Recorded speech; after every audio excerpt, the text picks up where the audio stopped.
इसमें बेटा ऑक्सीकरण हो रहा है। ऑक्सीकरण क्यों हो रहा है? क्योंकि ऑक्सीजन का योग हो रहा है, इसलिए ये क्या होगा? ऑक्सीकरण।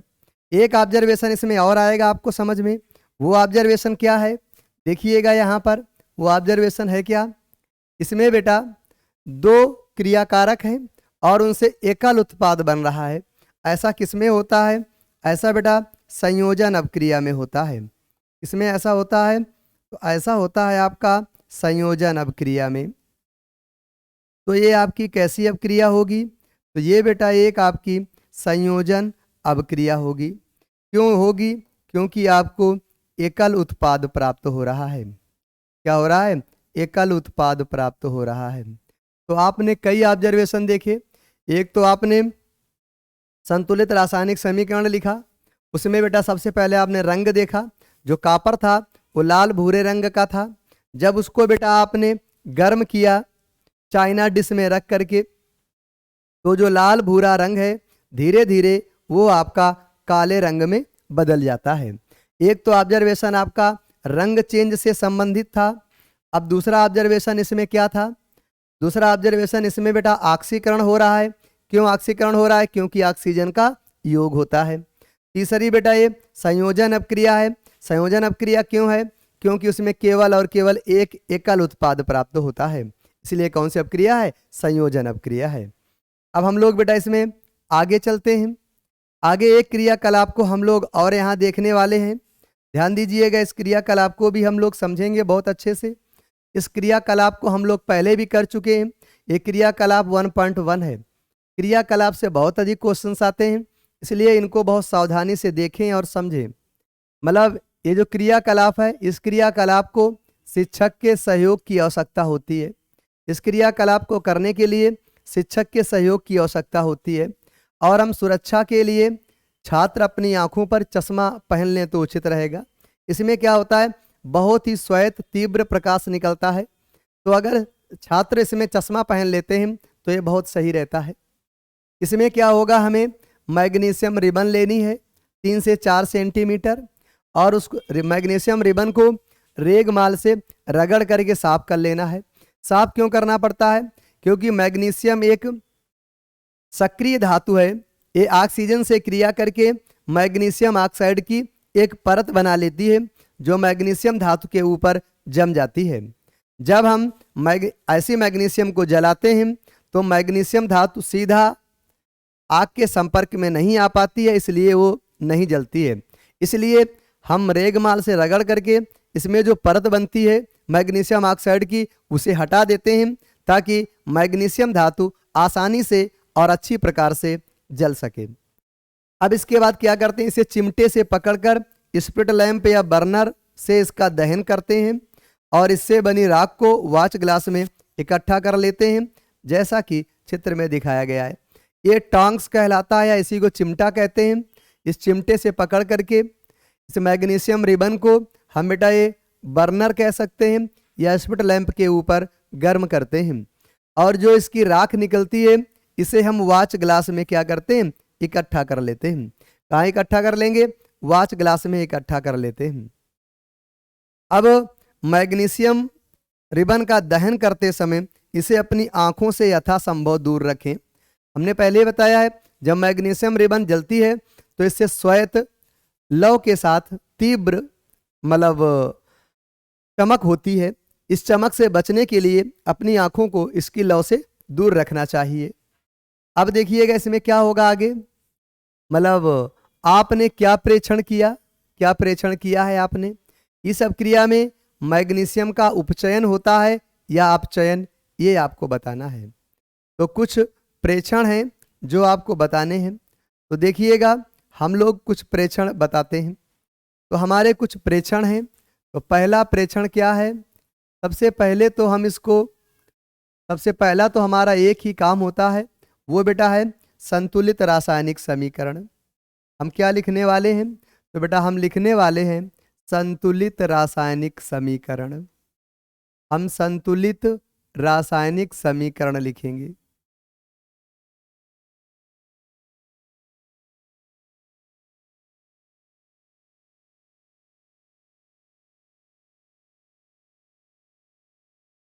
हम संतुलित रासायनिक समीकरण लिखते हैं सबसे पहले। तो अपना संतुलित रासायनिक समीकरण क्या होगा?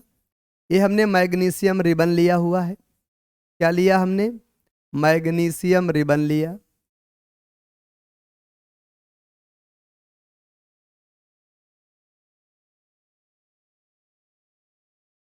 अब इस मैग्नीशियम रिबन को हम लोग वायु से ऑक्सीजन लेंगे और उसके साथ गर्म करेंगे।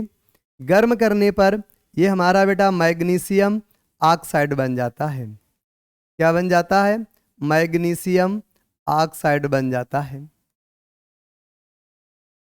अभी देखिएगा ये रिएक्शन बैलेंस नहीं है।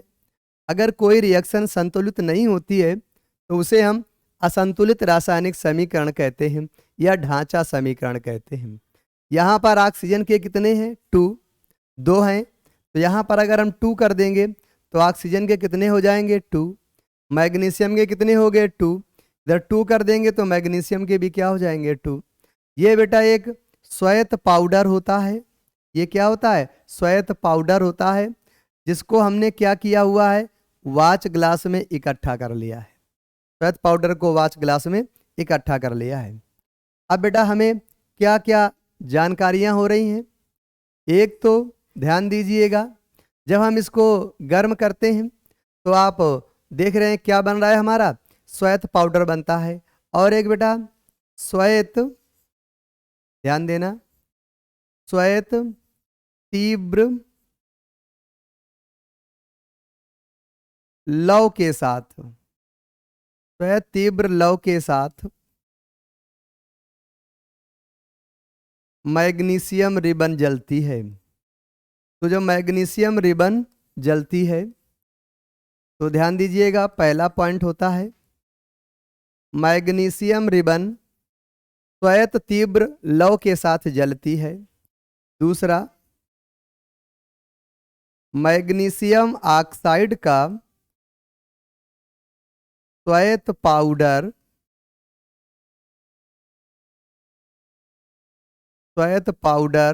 प्राप्त होता है।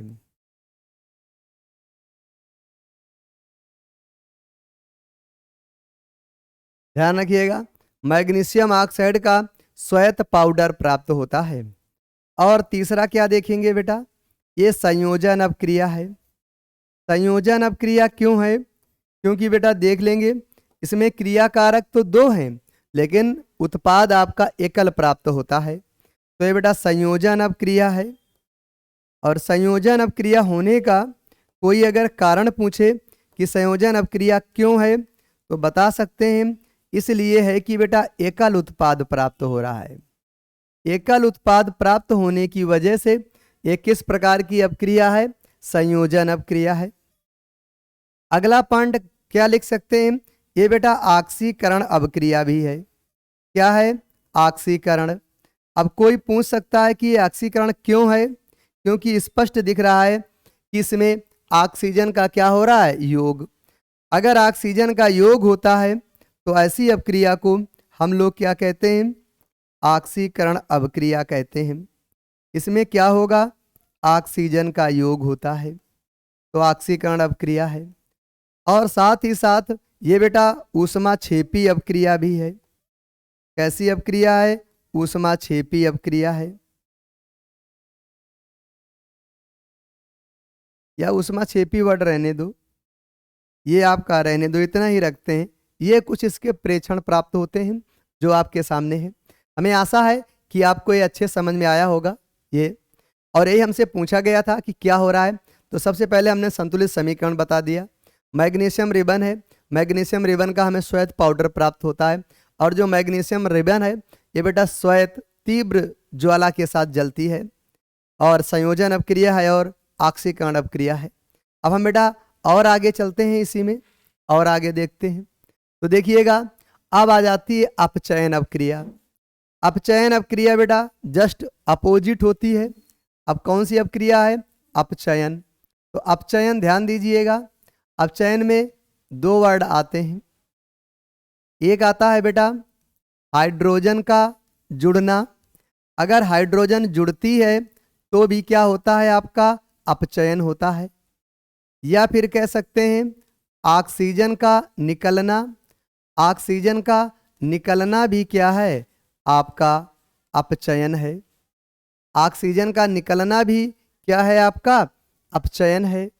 या दूसरे शब्दों में कह सकते हैं इलेक्ट्रॉन का जुड़ना, इलेक्ट्रॉन का जुड़ना भी क्या है आपका, ये भी आपका अपचयन है। तो चाहे बेटा हाइड्रोजन जुड़े या ऑक्सीजन निकले या इलेक्ट्रॉन का जुड़ना, ये सभी का सभी क्या कहलाता है, आपका अपचयन कहलाता है। तो ये सभी का सभी आपका अपचयन है।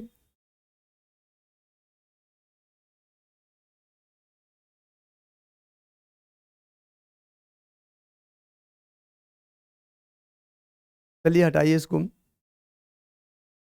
ये क्या है आपका, पूरा का पूरा बेटा है, ध्यान दीजिएगा, ये अपचयन है। एग्जाम्पल के तौर पर हम लोग अपचयन को कैसे शो कर सकते हैं। एग्जाम्पल के तौर पर हमने क्या ले लिया अपचयन में, CuO ले लिया। ये बेटा हाइड्रोजन से रिएक्ट कर जाएगा। ये आपका कॉपर ऑक्साइड है, क्या है आपका कॉपर ऑक्साइड है। और ये जो आगे है ये बेटा आपकी हाइड्रोजन गैस है। तो ये बनता क्या है, Cu और साथ ही साथ क्या बन जाता है, H2O। आप स्पष्ट देख रहे हैं कि इससे ऑक्सीजन क्या हो रही है, निकल रही है। तो ऑक्सीजन का निकलना ही क्या कहलाता है, अपचयन कहलाता है। और भी कई एग्जाम्पल हैं, जैसे हम ले सकते हैं एक एग्जाम्पल बेटा Cl2 + H2। अब इसमें क्या हो जाएगा, ट्वाइस HCl बन जाता है। स्पष्ट रूप से देख सकते हैं Cl में क्या जुड़ रहा है, हाइड्रोजन। तो हाइड्रोजन का जुड़ना भी क्या कहलाएगा, अपचयन कहलाएगा। तो आप समझ सकते हैं अपचयन क्या होता है, किसी पदार्थ में हाइड्रोजन का जुड़ना या ऑक्सीजन का निकलना क्या कहलाता है, अपचयन कहलाता है। इसमें इसे भी जोड़ सकते हैं, इलेक्ट्रॉन का जुड़ना भी अपचयन कहलाता है। आपके सामने आपने अब क्रिया देखी अभी, आई होप आपको समझ में आया होगा।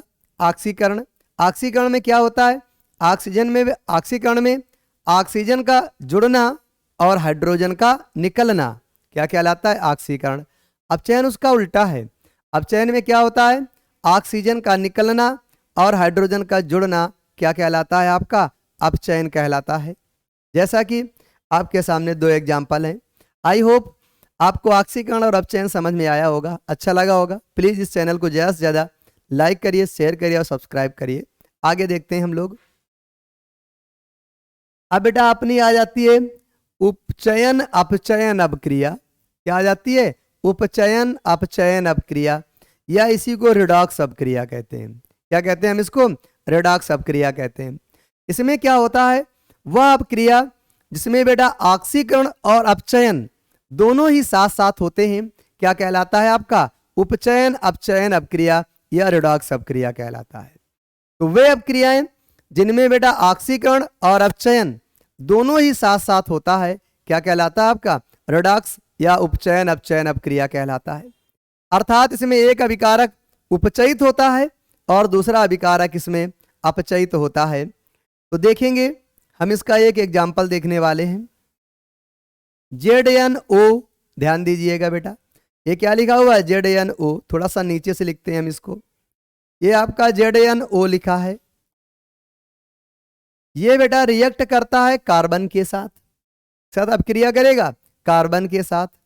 तो ये बना देता है Zn प्लस क्या बना देगा, CO बना देगा। अब बेटा स्पष्ट आपको दिख रहा है जो Zn है, Zn से क्या बन रहा है, Zn।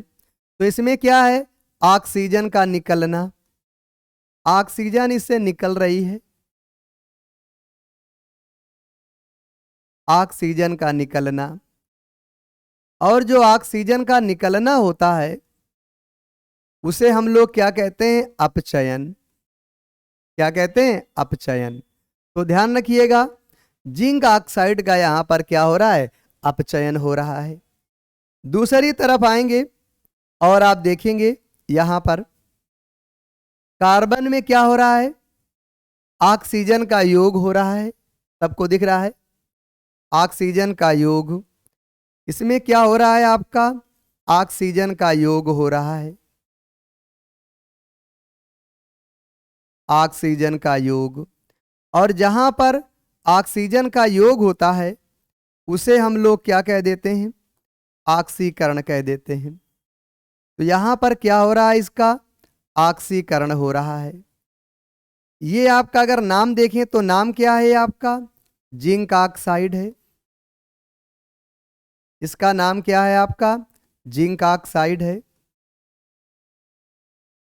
और ये आपका कार्बन है और ये आपका जिंक है। इसका नाम लिखना चाहें तो ये क्या है आपका, कार्बन मोनोऑक्साइड, कार्बन मोनोऑक्साइड।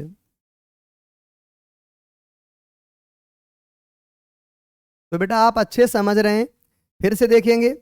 ये बेटा जिंक ऑक्साइड है, कार्बन से रिएक्ट करता है, तो जिंक ऑक्साइड से ऑक्सीजन निकल रहा है, तो इसका क्या हो रहा है, जिंक ऑक्साइड का अपचयन हो रहा है।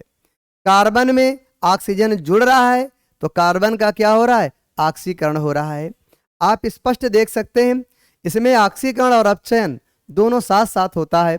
तो ऐसी सभी अपक्रियाएं क्या कहलाती हैं, उपचयन अपचयन अपक्रिया या रिडॉक्स अपक्रियाएं कहलाती हैं। आई होप आपको रिडॉक्स अपक्रिया समझ में आया होगा। आगे चलते हैं हम लोग। अब बेटा एक कुछ चीजें हैं, ऑक्सीकारक क्या होता है और अपचायक क्या होता है, क्या हम देखने वाले हैं यहाँ पर कि ऑक्सीकारक क्या हो जाएगा और साथ ही साथ हमारा अपचायक क्या हो जाएगा, उसको हम देखने वाले हैं। तो ध्यान देना, ऑक्सीकारक क्या होते हैं समझिएगा। बेटा ऑक्सीकारक वे पदार्थ हैं जो स्वयं तो अपचयित हो जाते हैं परंतु दूसरे को ऑक्सीकृत कर देते हैं या ऑक्सीकरण कर देते हैं, ऑक्सीकारक कहलाते हैं। फिर सुनिएगा, वे पदार्थ जो स्वयं तो अपचयित हो जाते हैं परंतु दूसरे पदार्थ को ऑक्सीकृत या ऑक्सीकरण कर देते हैं, क्या कहलाते हैं आपके, ऑक्सीकारक कहलाते हैं। अब एक एग्जाम्पल के थ्रू हम यहाँ पर समझने का प्रयास करते हैं। हम इसी एग्जाम्पल को फिर से लेते हैं जो अभी लिया था हमने, जिंक ऑक्साइड लिया था और ये क्या लिया था हमने, कार्बन। तो इसने क्या बना दिया, जिंक, और ये क्या बना दिया, कार्बन मोनोऑक्साइड। इसी एग्जाम्पल को हम लोग ले रहे हैं। अब इसमें क्या हो रहा है आप स्पष्ट शब्दों में देख सकते हैं। ये जो है ये आपका इसका अपचयन हो रहा है। अपचयन क्यों हो रहा है, क्योंकि बेटा इससे ऑक्सीजन निकल रहा है। तो रिडॉक्स अपक्रिया में जिस पदार्थ का अपचयन होता है उसे हम क्या कहते हैं, ऑक्सीकारक। तो ये हमारा क्या होगा, ऑक्सीकारक होगा। ये हमारा क्या होने वाला है, ऑक्सीकारक। अब अगर और हम थोड़ा सा आगे जाएं और समझने का प्रयास करें इस कार्बन को, तो ये जो कार्बन है इसमें ऑक्सीजन का योग हो रहा है, तो ये क्या कहलाएगा आपका, ऑक्सीकरण कहलाएगा। क्या कहला देगा आपका, ऑक्सीकरण कहला देता है। और पदार्थ में जिसका ऑक्सीकरण होता है उस पदार्थ को हम लोग क्या कह देते हैं, अपचायक कह देते हैं। क्या कह देते हैं, अपचायक।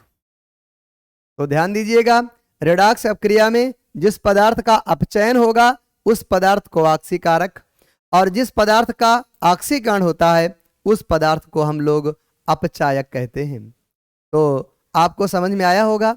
जिंक ऑक्साइड क्या करता है, जिंक ऑक्साइड स्वयं तो बेटा जिंक में अपचयित हो गया। ध्यान देना, जो जिंक ऑक्साइड है स्वयं क्या हो गया, जिंक में अपचयित हो गया। ZnO स्वयं जिंक में अपचयित हो गया। तो ध्यान देना, जो ZnO है स्वयं जिंक में अपचयित हो गया, लेकिन जो कार्बन है कार्बन को क्या कर दिया बेटा, ऑक्सीकृत कर दिया। तो ध्यान दीजिएगा, ZnO स्वयं अपचयित हो जाता है, परंतु जो दूसरा पदार्थ कार्बन है उसको क्या कर देता है, ऑक्सीकृत कर देता है। तो ऐसे सभी के सभी पदार्थ क्या कहलाते हैं, आपके ऑक्सीकारक कहलाते हैं। तो अब बेटा हम इसको आगे देखने वाले हैं, समझिएगा आगे।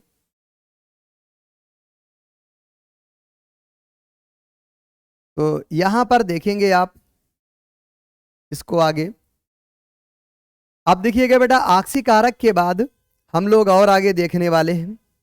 अब बेटा अपचायक, अपचायक वही कंडीशन है, वही है जो अभी हमने लिया था।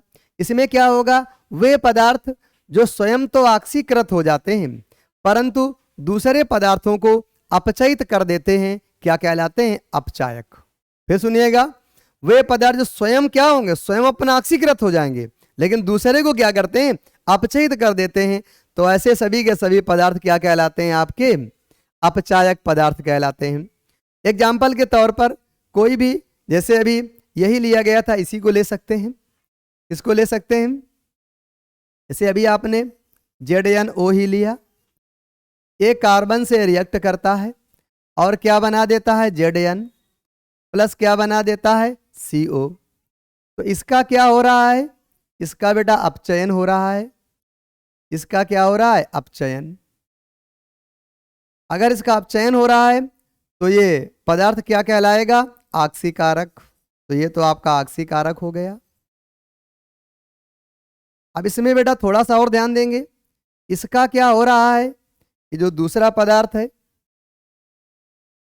इसका क्या हो रहा है, तो इसका बेटा ऑक्सीकरण हो रहा है। अगर इसका ऑक्सीकरण हो रहा है तो ये पदार्थ क्या कहलाएगा, आपका अपचायक। ये पदार्थ क्या कहलाएगा, आपका अपचायक कहलाएगा। तो अपचायक और ऑक्सीकारक हम समझ गए। अपचायक वे पदार्थ हैं जो स्वयं को तो ऑक्सीकृत कर लेते हैं, अपना मालामाल हो जाते हैं, स्वयं ऑक्सीकृत कर लेंगे लेकिन दूसरे को क्या करते हैं, अपचयित कर देते हैं। ऐसे सभी के सभी पदार्थ क्या कहलाते हैं, अपचायक कहलाते हैं। आई होप आपको समझ में आया होगा। तो ज़्यादा से ज़्यादा इस चैनल को लाइक करिए, शेयर करिए एंड सब्सक्राइब करिए। अब बेटा हम लोग आगे चलते हैं। अब जो दैनिक जीवन है, दैनिक जीवन में ऑक्सीकरण का क्या महत्व है। ऑक्सीकरण में कुछ कमियां भी हैं और कुछ अच्छाइयां भी हैं, तो देखते हैं उन कमियों और अच्छाइयों को एक एक करके। तो सबसे पहला हमारा दैनिक जीवन में उपयोग है संक्षारण।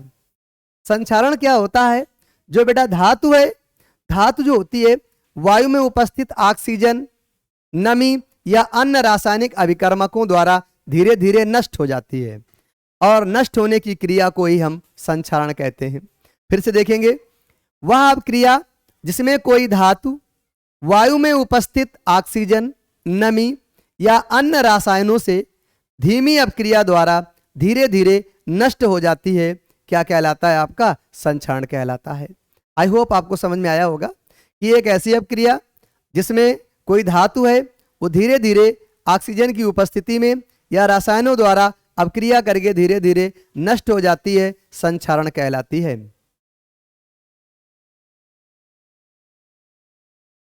तो देखेंगे बेटा, वह अपक्रिया जिसमें धातु वायु में उपस्थित ऑक्सीजन, नमी या अन्य रसायनों से धीमी अपक्रिया द्वारा धीरे धीरे नष्ट हो जाती है, क्या कहलाएगी, संक्षारण।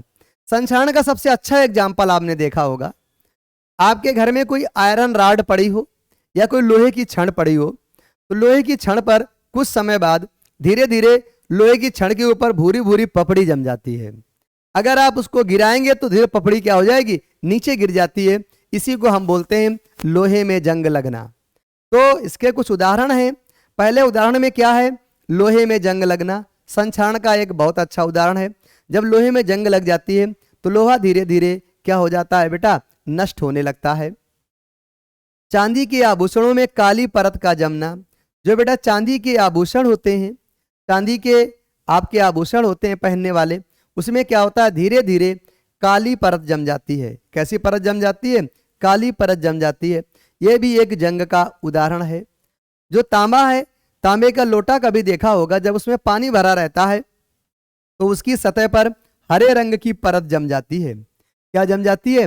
हरे रंग की परत जम जाती है।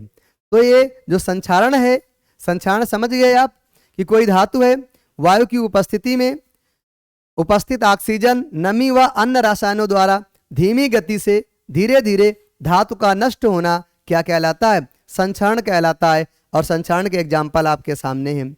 लोहे में जंग लगना संक्षारण का सबसे अच्छा एग्जाम्पल है। चांदी के आभूषणों का पर काली परत का जमना एक अच्छा उदाहरण है। और तांबे की परत पर हरे रंग का जमना भी एक अच्छा उदाहरण है। तो चलो हम आगे चलते हैं, आगे देखते हैं दूसरा प्रभाव क्या है इसका।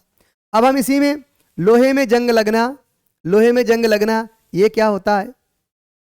जो बेटा आयरन है, ध्यान देना, या फिर ये क्या करता है बेटा, वायुमंडल से ऑक्सीजन लेगा और वहीं से क्या ले लेता है? नमी ले लेता है। और नमी लेकर के बना देता है बेटा Fe2O3 डॉट XH2O। क्या बन जाएगा आपका? XH2O बन जाता है। ये जो XH2O बनता है यही आपका जंग का सूत्र है।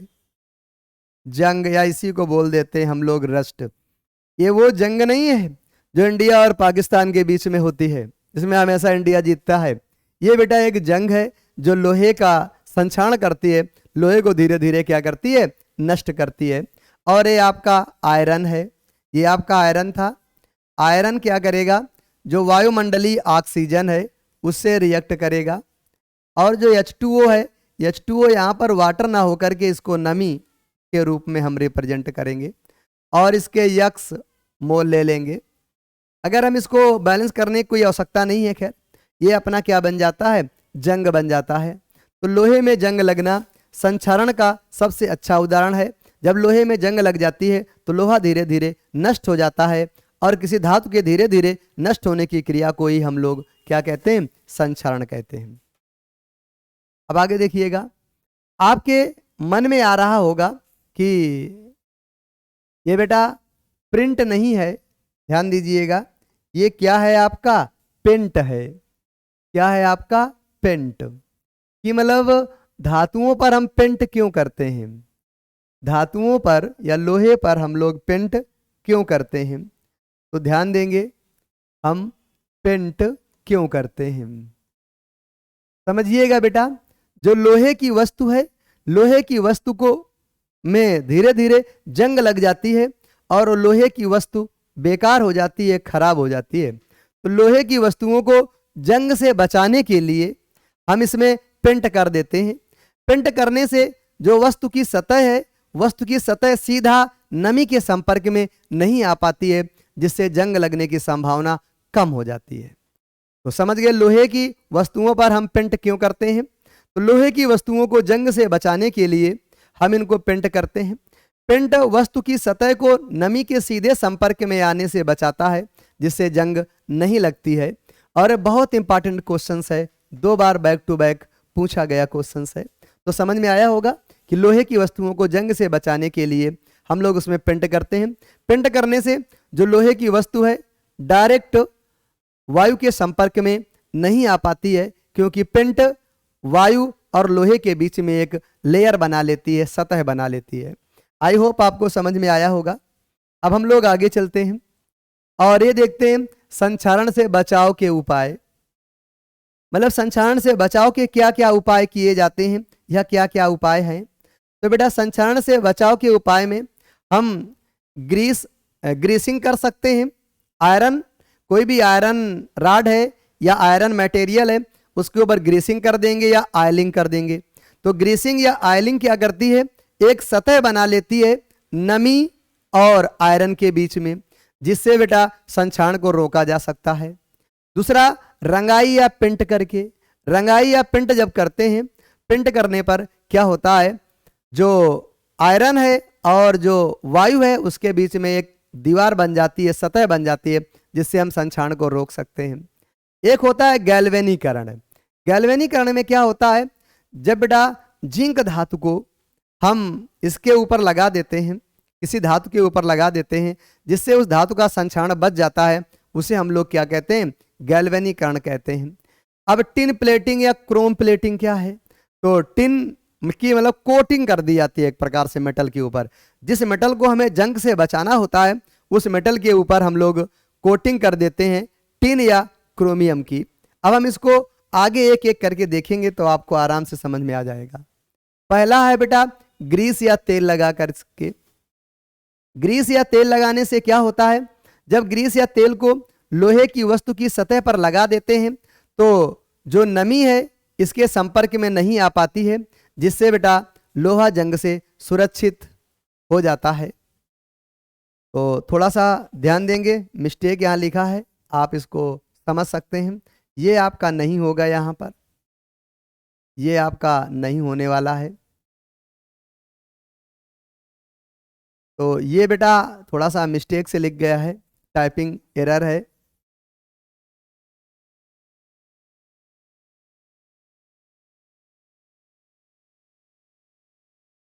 अब होता क्या है बेटा, ये है आपका ये, तो यहाँ पर ध्यान दीजिएगा और समझिएगा, ये आपका आ जाएगा। तो जब ग्रीस या तेल को लोहे की वस्तु की सतह पर लगा देते हैं तो बेटा नमी, नामी नहीं है, क्या है बेटा नमी, इसके संपर्क में नहीं आ पाती है, जिससे लोहा जंग से सुरक्षित रहता है। तो ध्यान समझिएगा बेटा, लोहा है और लोहे के ऊपर हम लोग ग्रीसिंग कर देते हैं या ऑयलिंग कर देते हैं। ऐसा करने से जो बेटा वायु है या नमी है वो सीधा लोहे के संपर्क में नहीं आ पाती है और लोहा आपका सुरक्षित रहता है, अर्थात उसमें जंग लगने की संभावना कम होती है। अब इसी प्रकार रंगाई करके या पेंट करके, पेंट करके या रंगाई करके क्या होता है, जब हम पेंट करते हैं तो बेटा जो आयरन है और जो वायुमंडल है इनके बीच में एक लेयर बन जाती है, एक दीवार बन जाती है। ये दीवार क्या करती है, ये बेटा जो नमी है या कोई अम्ल है इसको बेटा सीधा लोहे के संपर्क में जाने से रोकती है। इससे क्या होता है कि आपके जंग लगने की संभावना कम हो जाती है। भाई क्या होगा, आपने लोहा और नमी के बीच में या किसी रसायन के बीच में अवरोध उत्पन्न कर दिया। क्या उत्पन्न कर दिया, अवरोध। तो बेटा नमी सीधे आयरन के संपर्क में नहीं जा पाएगी। यदि नमी सीधे आयरन के संपर्क में नहीं जा पाएगी तो उसमें जंग लगने की संभावना सबसे कम हो जाती है। तो ये आपका सेकंड हो गया। थर्ड पॉइंट पर आते हैं हम लोग। थर्ड पॉइंट अपना क्या है, गैल्वेनीकरण। गैल्वेनीकरण क्या होता है, काफी इंपॉर्टेंट पॉइंट है, आप समझेंगे इसको। हम क्या करते हैं, आयरन की वस्तुओं के ऊपर धातु की एक पतली परत चढ़ा देते हैं। ध्यान दीजिएगा, आयरन की वस्तुओं के ऊपर जिंक धातु की पतली परत चढ़ाने का जो प्रोसेस है या प्रक्रम है उसे हम लोग गैल्वेनीकरण कहते हैं। क्या कहते हैं, गैल्वेनीकरण कहते हैं। जिंक धातु की ये पतली परत जो है लोहे को जंग से बचाती है।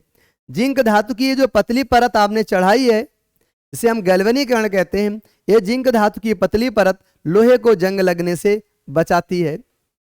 कैसे बचाती है, क्योंकि नम वायु में खुला छोड़ने पर जिंक धातु संक्षारित होती है। जिंक धातु क्या होती है बेटा, संक्षारित होती है। जिंक धातु संक्षारित नहीं होती है। तो ध्यान दीजिएगा बेटा, अगर हमें आयरन को जंग से बचाना है या आयरन को हमें संक्षारण से बचाना है तो हम क्या करते हैं, उस जिंक धातु के, उस आयरन धातु के ऊपर हम जिंक धातु की पतली परत चढ़ा देते हैं, जिसे हम लोग गैल्वेनीकरण कहते हैं। जिंक धातु की जो पतली परत है लोहे को जंग लगने से बचाती है।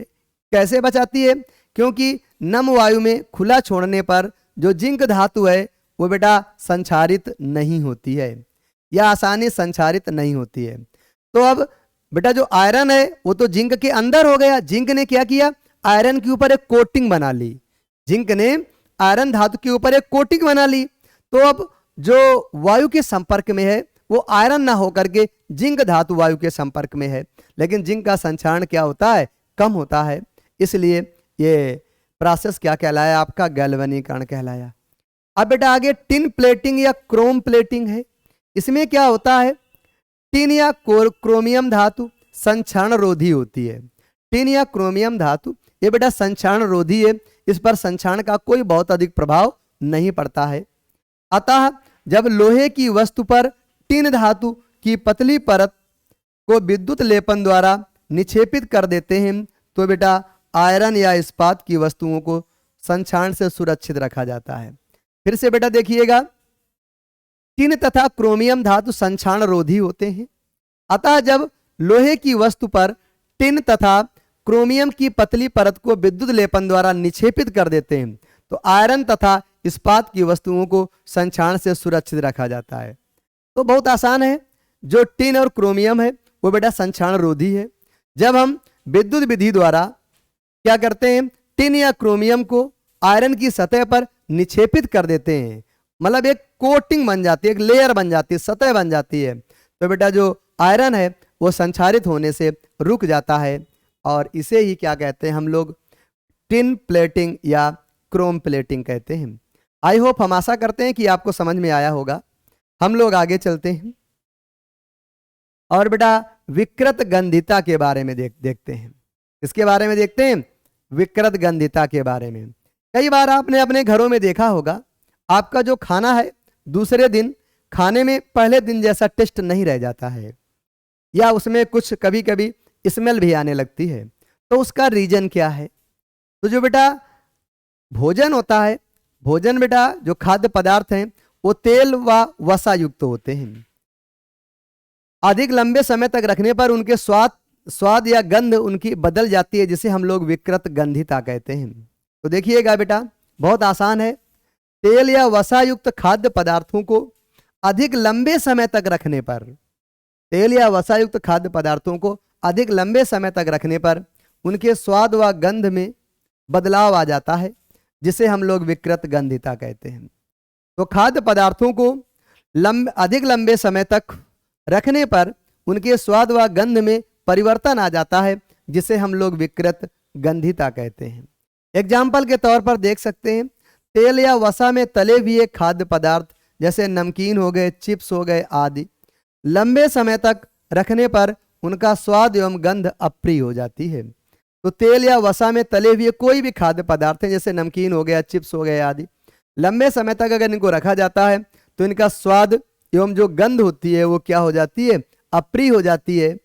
इसीलिए इसे क्या कहा गया है, विकृत गंधिता कहा गया है। आई होप आपको समझ में आया होगा। हम लोग आगे चलते हैं और अब बेटा ये इंपॉर्टेंट क्वेश्चन है जो 2023 में पूछा गया है। आपने देखा होगा इस समय आलू के चिप्स बहुत चलते हैं, इस कंपनी का चिप्स, उस कंपनी का चिप्स, बहुत सारी कंपनियां हैं जिनके चिप्स यहाँ पर उपलब्ध हैं हर जगह। तो जो चिप्स की थैली है उसमें नाइट्रोजन गैस क्यों भरते हैं, ये प्रश्न पूछा गया है। जो आलू के चिप्स की थैली है उसमें नाइट्रोजन गैस क्यों भरते हैं? तो बेटा नाइट्रोजन गैस भरने के कई कारण हैं। तो आलू के चिप्स की थैली में नाइट्रोजन गैस इसलिए भरते हैं क्योंकि नाइट्रोजन जो है बेटा वो कम सक्रिय है। नाइट्रोजन कैसी है आपकी, कम सक्रिय है, मतलब नाइट्रोजन अधिक क्रियाशील नहीं है। नाइट्रोजन अगर अधिक क्रियाशील नहीं है तो आलू के चिप्स की थैली को बेटा नाइट्रोजन गैस में इसलिए भरते हैं क्योंकि नाइट्रोजन गैस कम सक्रिय है, जो आलू के चिप्स को अधिक समय तक विकृत गंधिता से बचा कर रखती है। तो ध्यान दीजिएगा, आलू के चिप्स की थैली को नाइट्रोजन गैस से इसलिए भरते हैं क्योंकि नाइट्रोजन जो है वो बेटा कम क्रियाशील है। बहुत ध्यान देंगे, नाइट्रोजन एक कम क्रियाशील गैस है जो आलू के चिप्स को अधिक समय तक विकृत गंधिता से बचाता है। यही कारण है कि आलू के चिप्स की थैली में हम लोग नाइट्रोजन गैस भरते हैं। तो अब समझ जाइएगा, जो नाइट्रोजन है वो बेटा कम सक्रिय है या कम क्रियाशील है। कम सक्रिय होने की वजह से जो आलू के चिप्स हैं उसमें नाइट्रोजन गैस भर दिया जाता है, जिससे हम आलू के चिप्स को अधिक लंबे समय तक विकृत गंधिता से बचा सकते हैं, अर्थात उसके स्वाद को मेंटेन रख सकते हैं और उसकी स्मेल को भी हम बरकरार रख सकते हैं। इसलिए इसमें आलू के चिप्स में नाइट्रोजन गैस मिलाई जाती है। अब हम लोग आगे चलते हैं। एक प्रश्न अपना और है, तेल व वसा युक्त खाद्य पदार्थों को नाइट्रोजन से प्रभावित क्यों किया जाता है? आंसर बिल्कुल सेम होगा। जो बेटा तेल व वसा युक्त खाद्य पदार्थ हैं हवा के संपर्क में आते हैं तो बेटा उपचयित हो जाते हैं, मतलब ऑक्सीकृत हो जाते हैं। जो तेल व वसा युक्त खाद्य पदार्थ हैं हवा के संपर्क में आने पर उपचयित होकर विकृत गंध उत्पन्न करते हैं, जिससे इनका स्वाद बदल जाता है। अतः इन्हें क्षतिग्रस्त होने से बचाने के लिए इसमें नाइट्रोजन का उपयोग किया जाता है। देखिएगा बेटा, जो खाद्य पदार्थ हैं जब वो हवा के संपर्क में आते हैं तो उनका ऑक्सीकरण हो जाता है, क्योंकि तेल व वसायुक्त जो खाद्य पदार्थ हैं वो जब भी वायु के संपर्क में आएंगे तो उनका ऑक्सीकरण हो जाता है, जिससे विकृत गंधिता उत्पन्न हो जाती है, जिससे उनका स्वाद क्या हो जाता है, खराब हो जाता है। इसे बचाने के लिए क्या करते हैं, हम इसमें नाइट्रोजन गैस भर देते हैं। बहुत आसान क्वेश्चन है, आपको समझ में आया होगा। अब बेटा हम आज का अगला टॉपिक स्टार्ट कर रहे हैं, रासायनिक समीकरण। बहुत इंपॉर्टेंट टॉपिकों में से एक है रासायनिक समीकरण। किसी रासायनिक अपक्रिया को, ध्यान देना, कोई रासायनिक अपक्रिया है, किसी रासायनिक अपक्रिया को संकेतों एवं प्रतीकों के द्वारा निरूपित करना ही रासायनिक समीकरण कहलाता है। जैसे हम अगर कह दें आपसे, ये बेटा जिंक है, क्या है, जिंक। जिंक रिएक्शन करता है सल्फ्यूरिक अम्ल के साथ। किससे रिएक्शन करेगा, सल्फ्यूरिक अम्ल से। जब जिंक सल्फ्यूरिक अम्ल से रिएक्शन करता है तो ये जिंक सल्फेट बनाता है। क्या बनाता है, जिंक सल्फेट। और साथ ही साथ आपकी हाइड्रोजन गैस निकलती है। क्या निकलती है, हाइड्रोजन गैस।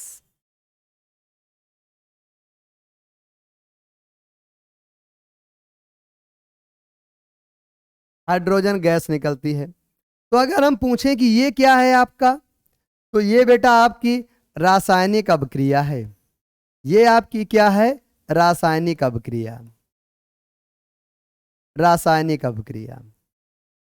अब अगर हम इसी को लें, ध्यान दीजिएगा, ये अपनी रासायनिक अभिक्रिया है। अब अगर हम इसी को लें और इसी को हम लोग बेटा, मतलब कोई रासायनिक अभिक्रिया है, रासायनिक अभिक्रिया को समीकरण के रूप में अभिकारकों एवं उत्पादों का प्रतीकात्मक निरूपण। ध्यान दीजिएगा, किसी रासायनिक अभिक्रिया को समीकरण के रूप में उसके अभिकारकों एवं उत्पादों का प्रतीकात्मक निरूपण ही क्या कहलाता है, आपका रासायनिक समीकरण। जैसे जिंक है, तो जिंक ने, और यहां पर क्या ले लिया बेटा हमने, सल्फ्यूरिक अम्ल ले लिया, H2SO4। ये क्या बन गया आपका, जिंक सल्फेट बन गया। और ये कौन सी गैस निकल गई आपकी, हाइड्रोजन गैस निकल गई। तो ये हमने इसको प्रतीकों के रूप में निरूपित कर दिया। तो ये जो प्रतीकात्मक निरूपण है, ये अब क्या कहलाया, ये कहलाया रासायनिक समीकरण। तो अगर किसी रासायनिक अपक्रिया के अभिकारकों या उत्पादों को हम प्रतीकात्मक रूप में लिख देते हैं तो वही रासायनिक अपक्रिया क्या कहलाती है, आपकी रासायनिक समीकरण कहलाती है। क्या कहलाएगी, रासायनिक समीकरण। तो ये आपका क्या हो गया, ये आपका बेटा हो गया रासायनिक समीकरण। ये आपके सामने क्या लिखा हुआ है, रासायनिक समीकरण। तो हम आशा करते हैं कि आपको ये रासायनिक समीकरण अनिवार्य रूप से समझ में आया होगा। अब हम लोग और आगे चलते हैं। और ध्यान देना, जो पदार्थ अभिक्रिया में भाग लेते हैं, जैसे ये पदार्थ भाग ले रहे हैं, तो ये पदार्थ क्या कहलाने वाले हैं, अभिकारक। जो रासायनिक पदार्थ अभिक्रिया में भाग लेते हैं वो क्या कहलाएंगे, अभिकारक। और जो पदार्थ रासायनिक अभिक्रिया के फलस्वरूप बनते हैं ये क्या कहलाने वाले हैं, उत्पाद। तो बेटा किसी रासायनिक अभिक्रिया में अभिकारकों व उत्पादों का जो प्रतीकात्मक निरूपण होता है वो आपका क्या कहलाता है, रासायनिक समीकरण कहलाता है। जैसे हमने जो शब्द के रूप में लिखी है ये रासायनिक अभिक्रिया है, इसी को प्रतीकों के रूप में लिख दिया तो ये क्या बन जाता है, आपका रासायनिक समीकरण बन जाता है। आई होप आपको समझ में आया होगा। अगर समझ में आ रहा है तो प्लीज इस चैनल को ज्यादा से ज्यादा लाइक करें, शेयर करें और बेटा सब्सक्राइब करें। आज की क्लास को यहीं तक रखते हैं।